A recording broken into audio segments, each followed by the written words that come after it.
नमस्कार मेरे विद्यार्थी मित्रों।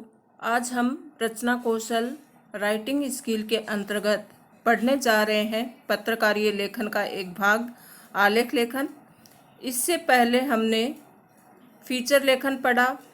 फीचर लेखन और आलेख लेखन, समाचार लेखन तीनों देखा जाए तो एक ही हैं, लेकिन फिर भी तीनों में अंतर है। हमने पिछले पार्ट में फीचर लेखन और समाचार लेखन के बीच अंतर किया था।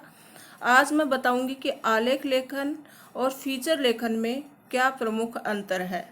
चलिए, आलेख लेखन होता क्या है, सबसे पहले ये समझ लें हम। किसी एक विषय पर विचार प्रधान, गद्य प्रधान अभिव्यक्ति को आलेख कहा जाता है। जैसे हम कहते हैं लेख लिखो। बचपन में जब हम छोटी क्लास में हुआ करते थे तो टीचर हमें कहती थी कि इस पर लेख लिखो, गाय पर लेख लिखो, विद्यालय पर लेख लिखो, माँ पर लेख लिखो। तो हम एक पैराग्राफ में लेख लिखते थे। ठीक है, जो हमारे भाव होते थे, जो हमारे विचार होते थे, उसके हिसाब से हम लेख लिखते थे। लेकिन जहाँ आलेख शब्द आ जाता है, उसका अर्थ होता है कि वो संपूर्ण गद्य रचना, जिसकी जिसके अंतर्गत पूरी जानकारी उस विषय से संबंधित हो, विचारबद्ध तरीके से, क्रमबद्ध तरीके से, विश्लेषणात्मक तरीके से और गहन जानकारी के साथ वो पूरा विषय अपने आप में पूर्ण हो, उसे कहते हैं आलेख। ये एक प्रकार के लेख होते हैं जो अधिकतर संपादकीय पृष्ठ पर ही प्रकाशित होते हैं। इनका संपादकीय से कोई संबंध नहीं होता। ये लेख किसी भी क्षेत्र से संबंधित हो सकते हैं। अब ये लेख किसी भी क्षेत्र से संबंधित हो सकते हैं, जैसे खेल से संबंधित, या समाज की किसी भी बुराई प्रवृत्ति से संबंधित, राजनीति से संबंधित हो सकते हैं, फिल्मों से संबंधित हो सकते हैं। मतलब ये ज्वलंत मुद्दों पर ही लिखे जाते हैं, जो आजकल के समय में, आज के टाइम में जो मुद्दा करंट में चल रहा है, उस पर ही ये लिखे जाते हैं आलेख। और इसमें लिखने वाले की गहन जानकारी शामिल होती है। तो आलेख होते हैं ये। हिंदी आलेख क्या होता है? हिंदी आलेख एक गद्य लेखन विद्या है जिसे वैचारिक गद्य रचना भी कहते हैं। मतलब ये पोएम में नहीं लिखे जाते, प्रोज में नहीं लिखे जाते, ये निबंध टाइप में लिखे जाते हैं। वैचारिक जहाँ हमारे विचारों की प्रधानता है, लेखक के नीति विचारों की प्रधानता है।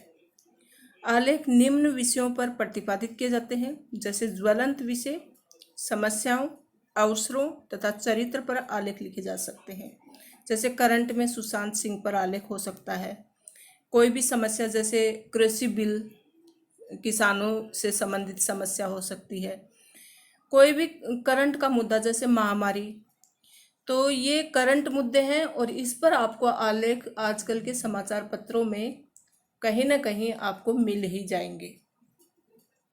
किसी चरित्र पर हो सकता है, किसी समस्या पर, किसी अवसर पर, या कोई गंभीर समस्या पर, किसी एक विषय पर प्रधान छोटी सी संयुक्त रचना को आलेख कहते हैं, जिसमें तथ्यात्मक, मतलब उसमें तथ्य होने चाहिए, विश्लेषणात्मक, जो विश्लेषण पूरी जानकारी के साथ हो, विचारात्मक, मतलब वह विचार प्रधान हो, सोचने लायक हो, ऐसी जानकारी उसमें होती है। आलेख गद्य लेखन की वह विद्या है जिसमें लेखक अपनी बातों को स्वतंत्रता पूर्वक दुनिया के सामने बयां कर सकता है।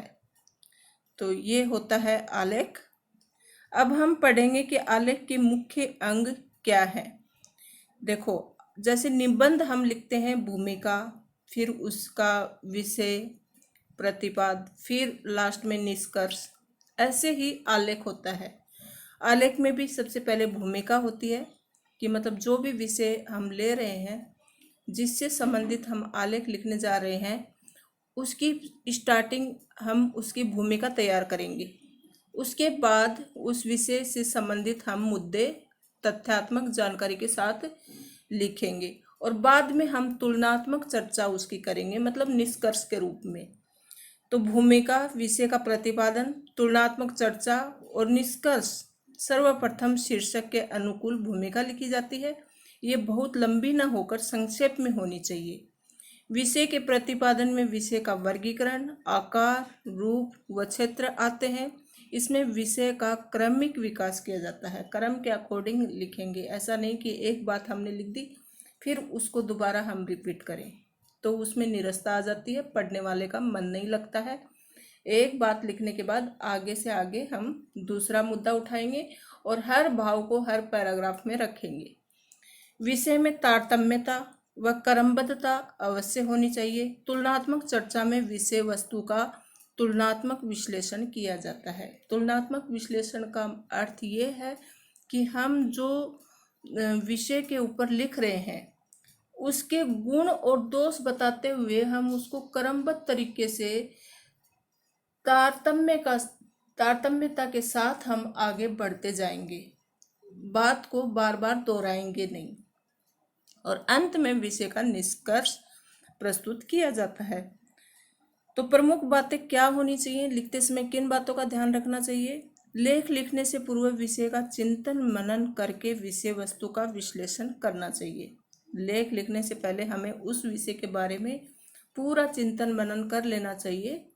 पूरी मतलब संदिग्ध जानकारी और भ्रामक तथ्य उसमें प्रस्तुत नहीं कर सकते। हम अपनी कल्पना का समावेश कर सकते हैं, लेकिन कल्पना कोरी कल्पना नहीं होनी चाहिए, उसमें भी तथ्य होने चाहिए। विषय वस्तु से संबंधित आंकड़ों व उदाहरणों का उपयुक्त संग्रह करना चाहिए। लेख में श्रृंखलाबद्धता होनी जरूरी है। लेख में श्रृंखलाबद्धता की सबसे पहले उसकी सामान्य जानकारी, फिर आगे से आगे बढ़ते बढ़ते बढ़ते हम उसके एक एक पॉइंट को श्रृंखलाबद्ध तरीके से लिखेंगे। लेख की भाषा सरल, बोधगम्य और रोचक होनी चाहिए। भाषा में क्लिष्ट शब्दों का प्रयोग नहीं करना चाहिए। उसकी भाषा एकदम सरल होनी चाहिए कि पढ़ने वाला आसानी से उसको समझ सके। बोधगम्य मतलब उससे कुछ न कुछ जानकारी हमें पता होनी चाहिए। पढ़कर पाठक को कुछ ज्ञान जरूर मिलना चाहिए। रोचक होनी चाहिए ताकि अंत तक पाठक उसको पढ़ता ही चला जाए। वाक्य बहुत बड़े नहीं होने चाहिए। एक परिच्छेद में एक ही भाव व्यक्त करना चाहिए।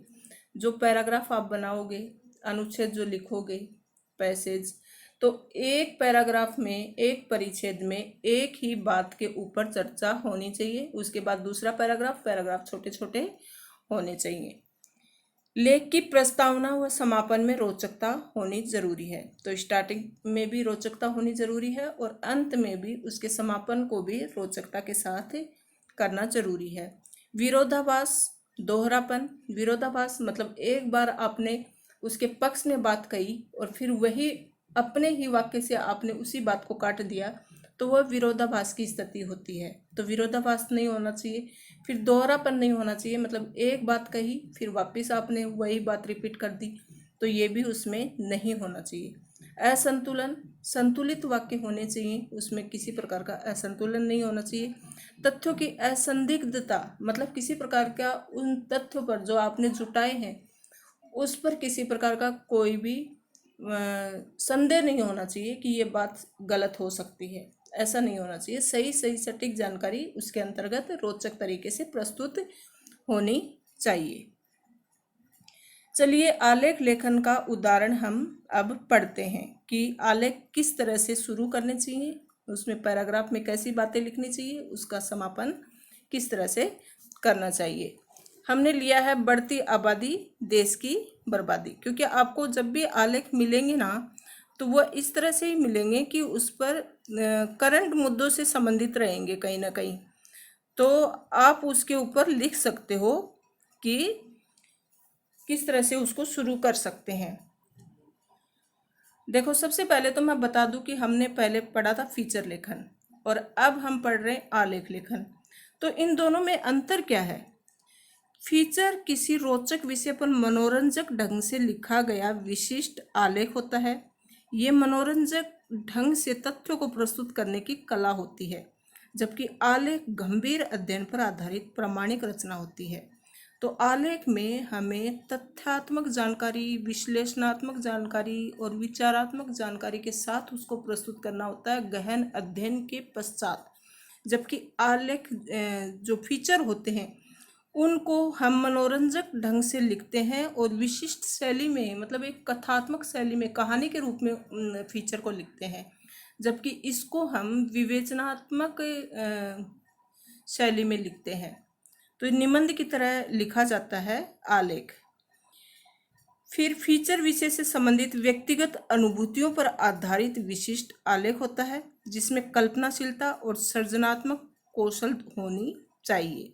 तो हम फीचर लिखते समय कल्पना का सहारा ले सकते हैं और हम सृजनात्मक कौशल से लिख सकते हैं, मतलब अपने मन के विचारों को हम अलग अलग भावों के रूप में प्रस्तुत कर सकते हैं। लेकिन आलेख में विषय पर तथ्यात्मक जानकारी होनी चाहिए, विश्लेषणात्मक तरीके से होना चाहिए और विचारात्मक जानकारी उसमें होनी चाहिए। कल्पना का स्थान उसमें नहीं होता है। मैंने बताया ना कि कल्पना हम कर भी सकते हैं, लेकिन कल्पना में भी तथ्य होने चाहिए, मतलब हम कोरी कल्पना उसमें नहीं लिख सकते। तो ये होता है आलेख और फीचर में अंतर। चलिए अब हम आलेख का उदाहरण देख लेते हैं। आधुनिक भारत में जनसंख्या बड़ी तेजी से बढ़ रही है। ये मतलब भूमिका है। भूमिका हमेशा उस विषय से संबंधित होनी चाहिए, ताकि उस विषय से जुड़ी हुई एक प्रस्तावना होती है, ताकि वो 2-3 लाइन के बाद हम उस मुद्दे पर पहुंच जाएं। ऐसी भूमिका हमें तैयार करनी होती है। जैसे हमने ये लिखा कि सुशांत सिंह राजपूत पर हमें आलेख लिखना है, तो शुरू में हम फिल्म इंडस्ट्री की थोड़ी सी उसका रूप प्रस्तुत करेंगे। उसके बाद हम कलाकारों को, ग्रामीण कलाकारों को, शहरी कलाकारों को लिखते हुए बाद में हम सुशांत सिंह तक पहुंचेंगे। तो इस तरह से हम प्रस्तावना तक पहुंचे, ऐसी भूमिका हमें बनानी होती है। आधुनिक भारत में जनसंख्या बड़ी तेजी से बढ़ रही है। देश के विभाजन के समय लगभग 42 करोड़ आबादी थी, परंतु आज ये 1 अरब से अधिक है। हर वर्ष यहाँ एक ऑस्ट्रेलिया जुड़ रहा है। भारत के मामले में ये स्थिति अधिक भयावह है। तो यहाँ तक हमने इतनी भूमिका लिखने के बाद ये समझ में आ जाता है कि हम किसके प्रति ये विषय प्रस्तुत कर रहे हैं, कौन सा मुद्दा हमारे सामने आने वाला है। तो बढ़ती आबादी और देश की बर्बादी। फिर यहाँ एक ऑस्ट्रेलिया मतलब जुड़ रहा है। यहाँ साधन सीमित हैं। जनसंख्या के कारण अनेक समस्याएं उत्पन्न हो रही हैं। देश में बेरोजगारी बढ़ती जा रही है। हर वर्ष लाखों पढ़े लिखे लोग रोजगार की लाइन में बढ़ रहे हैं। खाद्य के मामले में उत्पादन बढ़ने के बावजूद देश का एक बड़ा हिस्सा भूखा सोता है। स्वास्थ्य सेवाएं बुरी तरह चरमरा गई हैं। यातायात के साधन भी बोझ ढो रहे हैं। कितनी ही ट्रेन चलाई जाए या बसों की संख्या बढ़ाई जाए, हर जगह भीड़ ही भीड़ दिखाई देती है। तो यहाँ तो ये पहला पैराग्राफ उन्होंने पहले भूमिका ली, फिर दूसरा पैराग्राफ आपको चेंज करना है कि जनसंख्या के कारण कौन सी समस्याएं हो रही हैं। तो ये हर वर्ष लाखों पढ़े लिखे लोग रोजगार की लाइन में बढ़ रहे हैं। यहाँ से दूसरा पैराग्राफ हो जाएगा अपना। फिर इसमें बता दी कि कितनी भी ट्रेनें चलाई जाएं, लेकिन फिर भी जगह कमी दिखाई देती है। स्वास्थ्य सेवाएं भी सबको उपलब्ध नहीं हो पाती। खाद्य के मामले में उत्पादन बढ़ता जा रहा है, लेकिन फिर भी सबको नहीं मिल पाता है खाना, लोग भूखे सोते हैं। फिर दूसरा हमने यहाँ से शुरू कर दिया पैराग्राफ कि आवास की कमी हो गई है। इसका परिणाम ये हुआ कि लोगों ने फुटपाथों पर और खाली जगह पर कब्जे कर लिए। आने वाले समय में स्थिति और बिगड़ेगी। जनसंख्या बढ़ने से देश में अपराध भी बढ़ रहे हैं, क्योंकि जीवन निर्वाह में सफल न होने से युवा अपराधियों के हाथों का खिलौना बन रहे हैं। तो और अपराध क्यों बढ़ेंगे? क्योंकि लोग कहीं ना कहीं मानसिक रूप से परेशान हैं। उनको रहने के लिए जगह नहीं है, खाने के लिए खाना नहीं है और कमाने के लिए रोजगार नहीं है। तो वो कहीं ना कहीं आपराधिक मामले ज़्यादा, चोरी डकैती, इसमें ज़्यादा वो जाने लगे हैं। तो बढ़ती जनसंख्या के कारण कौन कौन से परिणाम हमें भुगतने पड़ रहे हैं, वो सारे के सारे यहाँ मैंने छोटा ही लिया है, लेकिन इसमें और आप 3-4 पैराग्राफ करके उसको और बड़ा रूप दे सकते हो। तो ये आंकड़े, ये तथ्य आपको कहीं ना कहीं पहले जुटाने पड़ेंगे, फिर उन तथ्यों को रोचक तरीके से एक एक पैराग्राफ में आपको लिखना पड़ेगा। इस तरह से आपका आलेख कंप्लीट हो जाएगा और बाद में निष्कर्ष के रूप में आप लिख सकते हो कि आबादी को रोकने के लिए सामूहिक प्रयास किए जाने चाहिए। सरकार को भी सख्त कानून बनाने होंगे तथा आम व्यक्ति को इस दिशा में स्वयं पहल करनी होगी। यदि जनसंख्या पर नियंत्रण नहीं किया गया तो हम कभी भी विकसित देशों की श्रेणी में नहीं खड़े हो पाएंगे। तो इस तरह से ये आलेख हमने सरल भाषा में समझा और इसको किस तरह से प्रस्तुत करना है। फीचर में हमने देखा था कि रोचक तरीके से हमने सबसे पहले एक भूमिका बनाई थी, उसको रोचक तरीके से हमने स्टार्टिंग की थी उसकी, और बाद में हमने अपनी कल्पना, अपने भाव उसमें जोड़े थे, बाद में रोचक तरीके से ही उसका समापन किया था।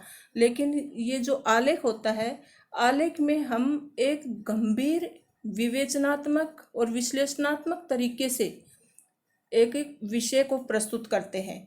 तो स्टार्टिंग में हम भूमिका को रोचक तरीके से लिखेंगे उस विषय से संबंधित, फिर हम उसके पहलुओं पर जाएंगे, एक एक पहलू पर जाएंगे, और अंत में उसका परिणाम या निष्कर्ष हम रोचक तरीके से बताएंगे, ताकि पाठक उस विषय को पूरी तरह से समझ ले, जान ले, उसके गुण और दोष भी अच्छे से समझ ले और पाठक की रुचि उसमें बनी रहे, वो बोधगम्य लगे कि एक जानकारी हमने हासिल की।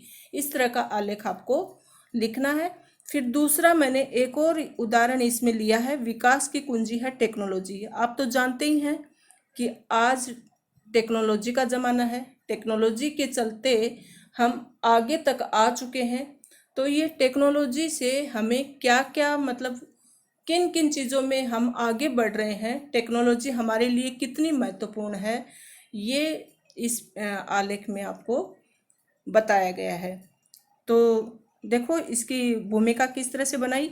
दुनिया का इतिहास इस बात का गवाह है कि वे देश जो विज्ञान और टेक्नोलॉजी के क्षेत्र में कुछ खास करते रहे हैं, हमेशा आगे बढ़ते रहे हैं, वे सभ्यताएं जिन्होंने इनका साथ लिया वे तरक्की कर गई और जिन्होंने इनकी उपेक्षा की पिछड़ गई। यही कारण था कि मध्यकाल यूरोप और फिर अमेरिका दुनिया में तरक्की के मामले में सबसे आगे निकल गए। आधुनिक विज्ञान और नई टेक्नोलॉजी ने इन्हें पहले पायदान पर पहुंचा दिया। तो इस तरह से भूमिका तैयार की।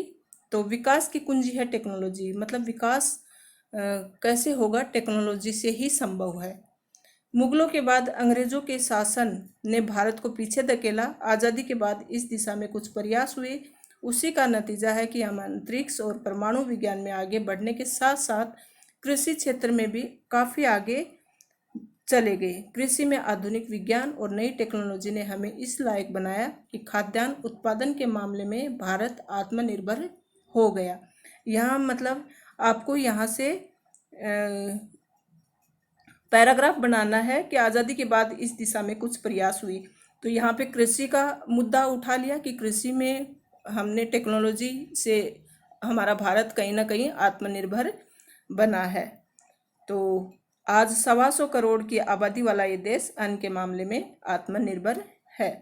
फिर आगे दूसरा पैराग्राफ, लेकिन इन सब से आगे हम सॉफ्टवेयर विकास के मामले में दुनिया के अग्रणी देशों की सूची में सबसे ऊपर वाले पायदान पर हैं। दुनिया में जितने भी महत्वपूर्ण सॉफ्टवेयर विकसित हुए हैं उनमें ज़्यादातर में भारतीयों का योगदान है, चाहे बिल गेट्स हो या सुंदर पिचाई।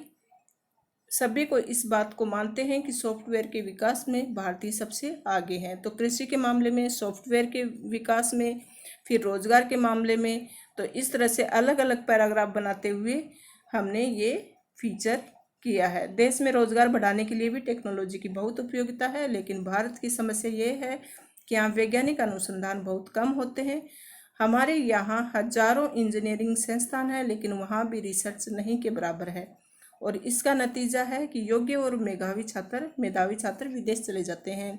तो टेक्नोलॉजी से भारत आत्मनिर्भर तो बनता जा रहा है, लेकिन कुछ कमियों की वजह से, कुछ अनुसंधान नहीं होने की वजह से हमारे जो इंटेलिजेंट छात्र हैं वो विदेशों में जा रहे हैं। तो इस बात पर भी प्रकाश डाला। तो कहीं ना कहीं तथ्य और आंकड़े आपको जुटाने पड़ेंगे इस बारे में, तभी आप एक अच्छा आलेख लिख पाओगे।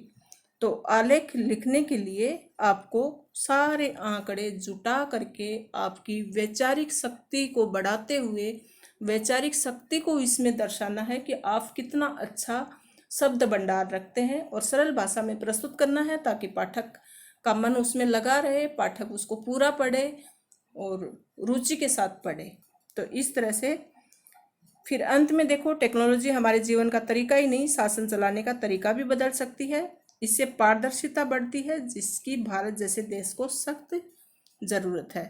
तो धन्यवाद मेरे विद्यार्थी मित्रों, आपको अच्छे से ये आलेख लेखन की कला समझ में आई होगी कि किस तरह से एक आलेख को लिख सकते हैं। फीचर से ये किस तरह अलग होता है, समाचार पत्र से किस तरह से अलग होता है। समाचार पत्र में मैंने बताया कि सबसे पहले मुख्य समाचार को ऊपर ही ऊपर लिखा जाता है, फिर उससे कम इम्पोर्टेंट को, फिर उससे कम इम्पोर्टेंट को। तो इस तरह से उल्टा पिरामिड में समाचार पत्र होता है।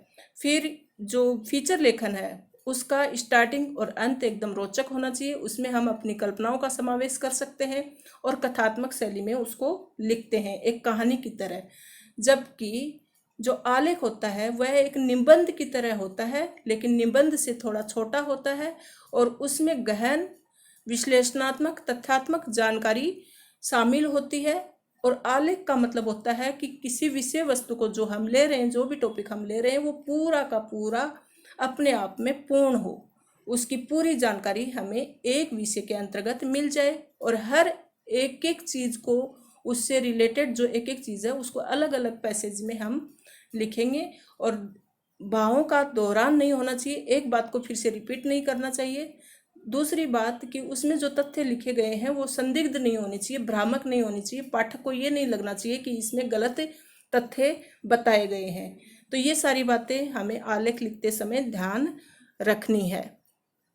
Thank you. आपको ये बहुत अच्छे से समझ में आया होगा, और अगर अच्छा लगा वीडियो तो लाइक शेयर करना ना भूलें, चैनल को सब्सक्राइब करें।